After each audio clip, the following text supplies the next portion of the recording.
군사구태타로 집권하고 정보기관을 동원한 사찰과 공작으로 정권을 유지하던 군사독재 정권의 후예임을 자처하려는 것인지 묻지 않을 수가 없습니다. 문재인과 민주당 정권의 대한민국 헌정 파괴와 전체주의 독재국가 전환 시도가 점점 더 극성을 더해가고 있습니다.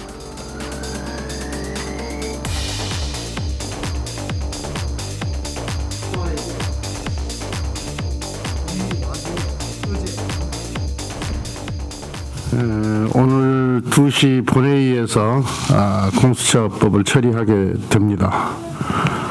지난 1년간 숱한 진통과 저항이 있었던 공수처법이 오늘 또 하나의 관문을 통과하게 됩니다.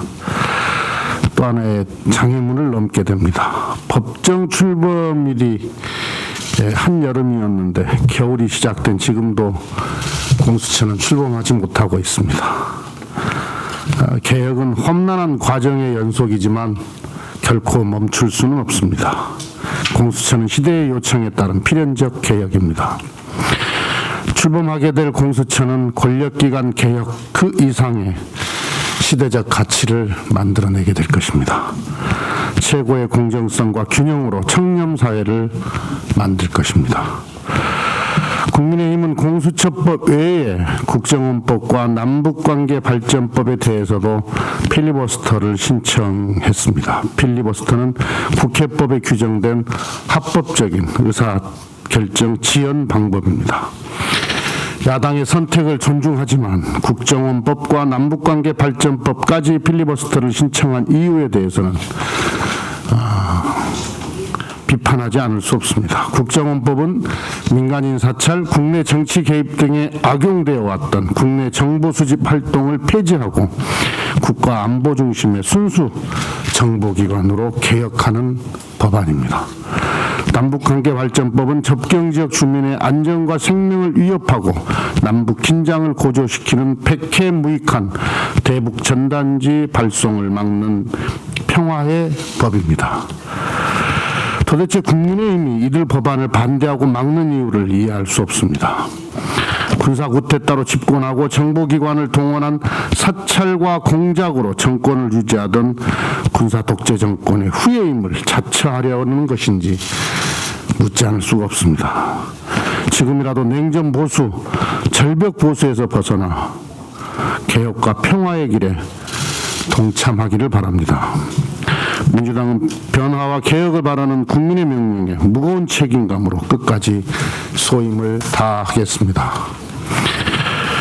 어제 21대 첫 정기국회의 마지막 본회의를 마쳤습니다. 민주당은 국정에 무한 책임을 가진 집권당으로서 국민들께 최대의 입법 성과를 보고드리겠다는 일념으로 이번 정기국회에 임했습니다. 문재인과 민주당 정권의 대한민국 헌정 파괴와 전체주의 독재국가 전환 시도가 점점 더 극성을 더해가고 있습니다. 지난 주말부터 있었던 법사위의 날치기 일방처리, 국민 생활과 국가 운영에 관계되는 중요한 법률들이 일방적으로 수없이 통과됐습니다. 사회적 참사 조사법 2년간 시행하고 나서 다시 120명의 인원을 그대로 1년 6개월 더 연장하는 이런 법에 더해서 세월호 특검 법안도 지금 본회의에 올라와 있습니다.